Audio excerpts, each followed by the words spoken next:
श्री शिवाय नमस्तुभयम। दोस्तों, आप सभी लोग जानते हैं कि 18 फरवरी 2025 को पड़ रही है मंगलवार।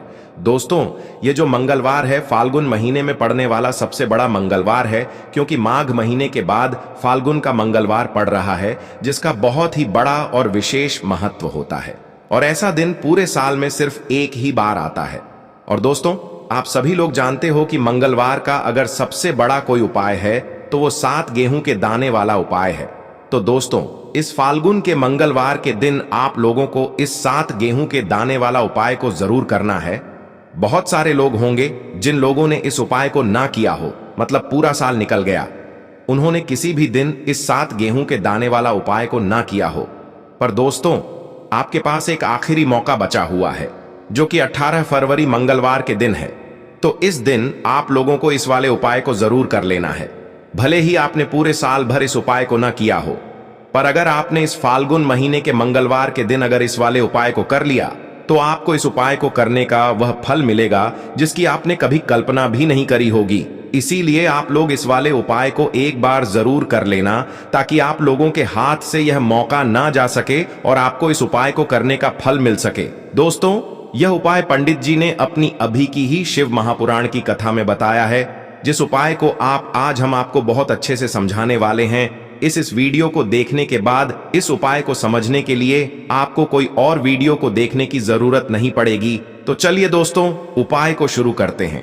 देखिए, यह इस फाल्गुन महीने के मंगलवार के दिन यह इतना खास होता है, इतना महत्वपूर्ण होता है। देखा है कभी कभी बड़े बड़े पूजा पाठ अनुष्ठान से जो मनोकामना पूर्ण नहीं होते, वह फाल्गुन महीने के दिन एक छोटे से उपाय करने से आपकी मनोकामना पूर्ण हो जाती है। और बहुत सारे लोगों ने इस उपाय को किया भी है और उनको इस उपाय को करने का फल भी जरूर मिला है। अगर आप लोग भी इस उपाय को करना चाहते हैं तो आप इस उपाय को पहले अच्छे से समझ लेना, सुन लेना, उसके बाद करना।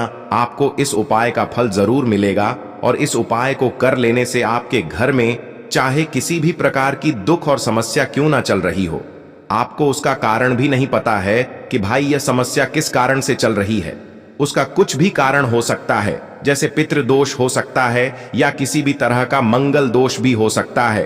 तो इस दिन आप लोगों को यह वाला उपाय कर लेना है। ये एक ऐसा उपाय है जिस उपाय को अगर किसी विशेष दिन पर किया जाए तो भाई उस विशेष दिन का जो है वह तो हमें मिलता ही मिलता है, पर हमने उस दिन पर इस उपाय को किया है तो हमें उससे भी बड़ा फल मिलता है, और फल बहुत जल्दी मिलता है, क्योंकि आप इस उपाय को बहुत ही बड़े और विशेष दिन पर कर रहे हो।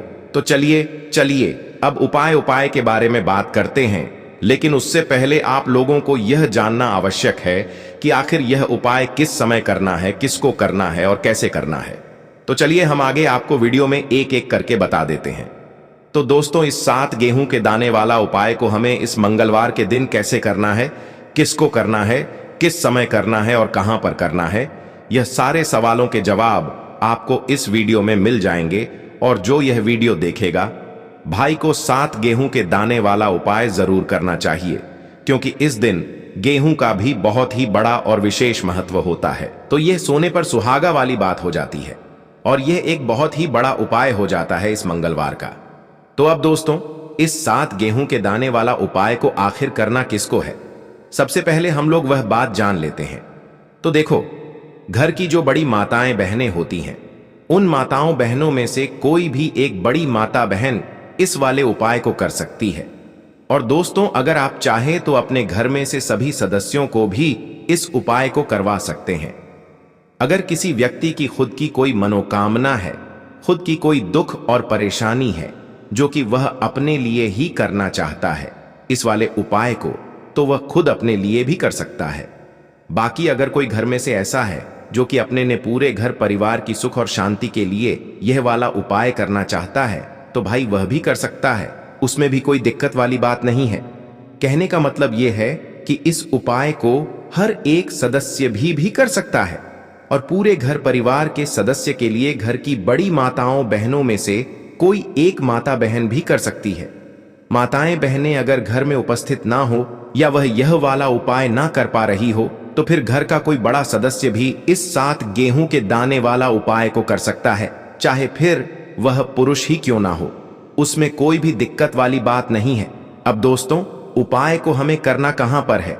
देखो, हमें शिवलिंग के पास में जाकर करना है। बहुत सारे लोग प्रश्न करते हैं, हर एक उपाय को करते समय क्या हम इस उपाय को घर पर या मंदिर में कर सकते हैं? देखो तो, इस वाले उपाय को आप मंदिर में करोगे तो अच्छा रहेगा, घर पर नहीं करना है। इस वाले उपाय को उसके बाद में। दोस्तों, जो अगला प्रश्न निकल कर आता है वह ये आता है इस उपाय को लेकर कि आखिर इस उपाय को हमें किस समय करना है, सुबह के समय करना है कि शाम के समय करना है? तो देखो, इस वाले उपाय को आप लोग सुबह के समय भी कर सकते हो और शाम के समय प्रदोष काल में भी कर सकते हो। अब अगर आप पूछो कि भाई सबसे उत्तम समय कौन सा रहेगा, तो हम आपसे बस यही कहेंगे कि इस उपाय को आप शाम के समय करेंगे तो ज्यादा बेहतर होगा। बाकी अगर सुबह के समय भी करेंगे तो भी अच्छा होगा, उसमें कोई भी दिक्कत वाली बात नहीं है। तो अब दोस्तों, जो अगली सबसे बड़ी और महत्वपूर्ण बात आती है वह ये आती है कि सुबह अगर हम उपाय को करेंगे तो हमें कितने बजे से लेकर कितने बजे तक के बीच में करना है, और शाम के समय प्रदोष काल में करेंगे तो हमें कितने बजे से लेकर कितने बजे के बीच में करना है। तो देखो, सुबह जितनी जल्दी हो सके आप उपाय को करने की कोशिश करना। बाकी अगर किसी कारणवश लेट भी हो जाओ, थोड़ी देर भी हो जाए, तो 10 या 11 बजे तक भी आप उपाय कर लेना, पर 12 बजे से ज्यादा देरी ना हो, ठीक है? इस बात का ध्यान रखना। उसके बाद में दोस्तों, अगर शाम के समय प्रदोष काल की बात करें, प्रदोष काल का जो समय होता है वह शाम के 6 बजे से शुरू हो जाता है। मतलब शाम के 6 बजे से लेकर डलर बजे के बीच का जो समय होता है, यह समय प्रदोष काल का समय होता है। पर अभी जो मौसम चल रहा है, इस मौसम में जो है शाम बहुत देरी से होती है, तो आप इस उपाय को 7 या 8 बजे के बीच में भी कर सकते हो। मतलब शाम के 6 बजे से रात 8 बजे के बीच में आप कभी भी इस वाले उपाय को कर सकते हो, उसमें कोई भी दिक्कत वाली बात नहीं है। परंतु मंगलवार के दिन कोशिश करना कि समय के अंतर्गत ही कर लो। किसी कारणवश ना कर पाओ तो थोड़ा देरी से भी कर सकते हो, आपको उपाय का फल जरूर मिलेगा। देखिए, इस वीडियो में जितने भी उपाय हम आपको बताएंगे सभी उपाय सरल है। देखो, गुरुजी ने कहा है कि मंगलवार के दिन आपको 7 गेहूं के दाने वाला उपाय तो अवश्य ही करना चाहिए। वीडियो के अंतिम में आपको उपाय बताया है जो आपको करना है। देखो, आगे बढ़ने से पहले वीडियो को एक लाइक जरूर करें। देखो, सबसे पहला उपाय, यदि आपके जीवन में कर्जा बहुत अधिक है, आपके जीवन में संकट बहुत अधिक रहते हैं, आपके ऊपर बहुत अधिक विपदा आ रही है, बार बार आपको अपने व्यापार में और अपने धन में हानि देखने को मिल रही है, यानी कि आपको प्रत्येक कार्य में हानि हो रही है, तो आपको यह उपाय करना चाहिए। देखिए, इस उपाय के लिए आपको 7 गेहूं के दाने आपको लेने हैं, ठीक है ना? ले लेना। लेने के बाद में आपको जरूरत होगी चावल के दानों की। कितने 7 चावल के दाने? गेहूं के 7 दाने और चावल के 7 दाने। कहोगे भैया गेहूं हमें नहीं मिलती है, इस टाइम पर अभी गेहूं की कटाई खत्म हुई है। इजली आपको किसी भी किराना स्टोर पर 7 गेहूं के दाने मिल जाएंगे, जाकर ले लेना, ठीक है ना? 7 गेहूं 7 चावल के दाने लेंगे। साथ ही साथ आपको इस तरीके से एक तांबे का लौटा लेना है ना। उस तांबे के लौटे में आपको जल भरना। जल आपका खुद के घर का होना चाहिए, मंदिर का नहीं होगा। पहुंच जाएंगे महादेव के शिवलिंग के पास में शाम के टाइम पर। प्रदोष काल में मन है घर पर करो, मन है मंदिर में करो। फेस रखना, कौन सी दिशा? उत्तर दिशा, नॉर्थ डायरेक्शन। अब यहां पर जो मैं आपको क्रम बताने जा रहा हूं ना, उस मेरे क्रम को बहुत ध्यान से सुनिए। महादेव को अगर कोई सबसे प्रिय है ना, तो उनकी सबसे छोटी पुत्री जिनका नाम है माता अशोक सुंदरी, जो आपके पास में चावल के 7 दाने हैं ना, उन चावल के 7 दानों को माता अशोक सुंदरी के स्थान पर आपको कुछ इस तरीके से रख देने हैं ना। चावल के दानों को रखने के बाद में जो आपके पास में तांबे का लौटा है ना, उस तांबे के लौटे को कहीं पर भी हम जल नहीं चढ़ाएंगे। सिर्फ और सिर्फ माता का जो हस्त कमल आपको दिख रहा है, यहीं पर गोल गोल आपको समर्पित करना है उसी जल को, और कहीं नहीं। ना तो माता अशोक सुंदरी के स्थान पर, ना तो शिवलिंग के ऊपर। सिर्फ आपको यहां पर गोल गोल जलाधारी पे आपको उस जल को समर्पित करना है ना। अब आपके पास में बचे हुए हैं 7 गेहूं के दाने। अरे बचे हैं कि नहीं बचे हैं? उन्हीं 7 गेहूं को दाने को आपको अपनी मनोकामना, अपने विशेष कहते हुए महादेव के शिवलिंग के ऊपर अगर आप प्रदोष के दिन प्रदोष काल में कर देते हैं, तो आपकी जो भी मनोकामनाएं होंगी, जो भी विशेष होंगी, महादेव पूरी जरूर करते हैं। अन्न को समर्पण करने से, उस खासकर गेहूं को समर्पण करने से हमारी इच्छाएं पूरी होती हैं। और अगर वह दिन प्रदोष का दिन हो तब तो इससे सुंदर संयोग कुछ भी नहीं हो सकता। आपकी इच्छाओं को पूरा करने के लिए बहुत स्पेशल, बहुत प्यारा सा उपाय आप सभी को जरूर करना है। ध्यान ना रखिएगा, यह उपाय प्रदोष काल में करना है, सुबह के टाइम नहीं कर सकते। ठीक, चलो तो पहले उपाय की तो हमने यहां पर बात कर ली है। देखिए, इस उपाय के लिए आपको मात्र एक लौंग का जोड़ा लेना है, यानी कि 2 फूल वाली लौंग लेनी। साथ में आपको मात्र थोड़ा सा शहद लेना होगा और इसी के साथ में आपको तांबे के पात्र के अंदर शुद्ध जल लेना होगा। अब देखिए, इन सभी सामग्रियों को लेकर के आपको भगवान शिव के मंदिर में पहुंच जाना है। देखें, यह उपाय आप सुबह से लेकर शाम तक कर सकते हैं।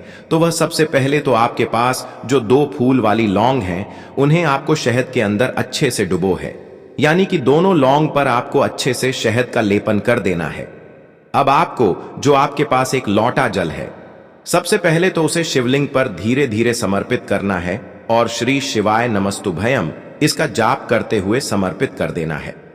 अब आपके पास जो 2 फूल वाली लौंग है शहद से, उसे आपको शिवलिंग पर अर्पित करना है और आपको प्रार्थना करनी है कि जीवन में जो रोग की स्थिति है वह समाप्त हो, जीवन के जो संकट और समस्याएं हैं वह सभी समाप्त हो, जीवन से जो कर्ज की समस्या है वह समाप्त हो। इस प्रकार से प्रार्थना करते हुए यह जो 2 फूल वाली लौंग ही शहद संयुक्त, इससे आपको शिवलिंग पर अर्पित कर देनी है। आपकी जो भी समस्या होगी इस मंगलवार के दिन अवश्य ही समाप्त हो जाएगी। तो इस प्रकार से आपको पहला उपाय करना है। अब हम बात कर लेते हैं दूसरे उपाय के बारे में। देखो, यह उपाय आपके लिए सर्वश्रेष्ठ होने वाला है। देखिए, इस उपाय के लिए आपको मात्र 5 हरे मूंग के दाने आपको साबुत लेने हैं, खंडित नहीं होने चाहिए, इस बात का ध्यान रखें। और इसी के साथ में आपको एक तांबे के पात्र के अंदर अपने घर से शुद्ध जल ले लेना है। अब दोस्तों, इन सभी सामग्रियों को लेकर के आपको सीधे पहुंच जाना है भगवान शिव के मंदिर में। देखिए, इस उपाय को भी आप सुबह भी कर सकते हैं और शाम के समय में भी कर सकते हैं। देखिए, भगवान शिव के मंदिर में पहुंचने के बाद आपके पास जो 5 हरे मूंग हैं, उनमें से पहला जो हरा मूंग है, आपको शिवलिंग के सामने जो नंदी महाराज होते हैं और उनका जो पैर उठा हुआ होता है, वहां पर आपको पहला हरा मूंग समर्पित कर देना है और आपको ओम नमः शिवाय इसका जाप कर लेना है।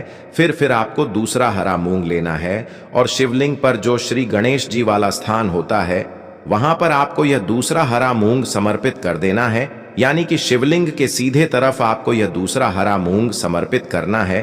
और फिर आपको ओम नमः शिवाय या फिर श्री गणेशाय नम इसका जाप कर लेना है। तीसरा हरा मूंग का दान आपको भगवान शिव की सबसे प्रिय पुत्री माता अशोक सुंदरी वाले स्थान पर समर्पित करना होगा। शिव की जो जलाधारी होती है, जहां से जल बह करके आता है, उसी जलाधारी के बीच में जो कहीं कहीं उठी हुई लाइन होती है सांप की आकृति के रूप में, वहीं पर आपको तीसरा हरा मूंग समर्पित करना है और फिर आपको ओम नमः शिवाय इसका जाप कर लेना है। अब दोस्तों, चौथा जो हरा मूंग है, उसे आपको भगवान कार्तिकेय जी का जो स्थान होता है शिवलिंग पर, वहां पर आपको यह चौथा हरा मूंग का दाना समर्पित कर देना है और आपको ओम नमः शिवाय इसका जाप कर लेना है। अब दोस्तों, आपके पास जो 5वां और अंतिम हरा मूंग बचा हुआ है, उससे आपको उससे जल के पात्र के अंदर डाल देना है और इस हरे मूंग से युक्त जल से आपको भगवान शिव के शिवलिंग का अभिषेक कर देना है। जल आपको बिल्कुल धीरे धीरे समर्पित करते जाना है और लगातार आपको शिव महापुराण के मूल श्री शिवाय नमः तुभ्यम इसका जाप करते रहना है। फिर आपको शिवलिंग के सामने बैठकर, यदि आप अपने बच्चों के लिए यह उपाय कर रहे हैं, यदि आप अपने बच्चों की बुद्धि ज्ञान और विवेक के लिए उपाय कर रहे हैं, तो उसके लिए आपको प्रार्थना कर लेनी है। या फिर व्यापार में वृद्धि करने के लिए यह उपाय कर रहे हैं, तो उसकी कामना करते हुए आपको प्रार्थना कर लेनी है। या फिर अपनी नौकरी के लिए कर रहे हैं, या फिर अपने इंटरव्यू के लिए, या फिर धन की प्राप्ति के लिए कर रहे हैं, जिस भी काम के लिए आप उपाय कर रहे हैं, उसे परिपूर्ण करने के लिए आपको महादेव से प्रार्थना कर लेनी है और फिर आपको वापस अपने घर आ जाना है। पूज्य गुरुजी ने कहा है कि जो भी व्यक्ति इस उपाय को कर लेता है, तो यकीन मानिए आपके जीवन की जो सारे संकट, कष्ट और बाधाएं ही वह सभी समाप्त होंगे। अब हम बात करते हैं अगले उपाय की इस उपाय के लिए आपको एक दीपक लेना है। दीपक आप मिट्टी का भी ले सकते हैं और शुद्ध आटा मढ़कर उसका दीपक भी आप तैयार कर सकते हैं। दीपक के अंदर गोल बाती का प्रयोग करना है और दीपक के अंदर आपको शुद्ध घी का प्रयोग करना है। इसी के साथ में आपको मात्र एक फूल वाली लौंग लेनी होगी। अब यह एक दीपक और एक फूल वाली लौंग लेकर के सीधा आपको पहुंचना होगा बरगद के वृक्ष के वहां पर। देखिए, सबसे पहले तो आपके पास जो एक फूल वाली लौंग है उससे आपको बरगद के वृक्ष की जड़ में समर्पित करना है। देखिए, अगर आपके जीवन में कोई भी बड़ा संकट आने वाला है, कोई भी बड़ा कष्ट आने वाला है, तो वह इस उपाय के माध्यम से दूर होने वाला है। महादेव की विशेष कृपा रहेगी कि जो भी संकट आपके जीवन में आने वाला होगा वह भी दूर हो जाएगा। तो आपको एक लौंग समर्पित करनी है बरगद के वृक्ष की जड़ में, और वहीं पर आपको जो है गोल बाती वाला दीपक जो आप लेकर के गए हैं उससे भी वहां पर प्रज्वलित कर देना है। वट केयर करते हुए देखिए, जब भी आपको जीवन में इस साल लगने लगे कि आपके जीवन में कुछ भी अच्छा नहीं चल रहा है, तब भी आपको ई उपाय करना है। तो इस प्रकार से आपको यह उपाय करना है। अब हम जान लेते हैं चौथे विशेष उपाय के बारे में। देखें, यदि आपके विवाह में, शादी में कोई भी समस्या आ रही है, यदि आपका जो कर्ज है वह दिन पर दिन बढ़ते ही जा रहा है, तो आपको यह चमत्कारी उपाय करना चाहिए। कोई भी समस्या अगर जीवन में है तो उसे दूर करने के लिए आपको ई उपाय करना चाहिए। मंगल दोष से जुड़ी हुई समस्या भी है तब भी आपको यह उपाय करना चाहिए। देखिए, इस उपाय के लिए आपको एक तांबे के पात्र के अंदर अपने घर से शुद्ध जल लेना है और इसी के साथ में आपको एक छुटकी लाल चंदन लेना होगा। अब आपको क्या करना है कि जो लाल चंदन आपने लिया है उसे आपको उससे जल के पात्र के अंदर डाल देना है और यह जल्द जो है आपको लाल चंदन से युक्त तैयार कर लेना है। और यह लाल चंदन से युक्त जल आपको भगवान शिव के मंदिर में लेकर के पहुंचना है। लेकिन यह उपाय भी आप सुबह से लेकर के शाम तक कर सकते हैं। अब दोस्तों, यह जो लाल चंदन से युक्त जल है, इससे आपको भगवान शिव के शिवलिंग पर धीरे धीरे अर्पित कर देना है और आपको लगातार श्री शिवाय नमस्तुभयम इसका जाप करते रहना है। देखिए, यदि आपके जीवन में विवाह से जुद्ध समस्या चल रही है तो आपको मंगलेश्वर महादेव का स्मरण करना है, और जीवन में अधिक कर्ज की समस्या है तो आपको आरण मुक्तेश्वर महादेव का स्मरण करना है। देखना, एक दिन आपकी सब तरह की समस्या जल्दी ही समाप्त हो जाएगी। तो इस प्रकार से आपको यह चौथा उपाय करना है। अब हम जान लेते हैं अंतिम और पांचवें उपाय के बारे में। देखिए, मंगलवार का दिन है और हनुमान जी भगवान शिव के रुद्र अवतार हैं, तो यह उपाय और भी खास हो जाता है। तो यह जो उपाय है विशेषकर आपको हनुमान जी के वहां पर ही करना होगा। देखिए, जब भी आपको ऐसा लगने लगे कि आपके जीवन में जो कर्ज है वह समाप्त ही नहीं हो पा रहा है, दिन प्रतिदिन बढ़ते ही जा रहा है, कष्ट जो है वह दिन प्रतिदिन बढ़ते ही जा रहे हैं, कष्ट जो है वह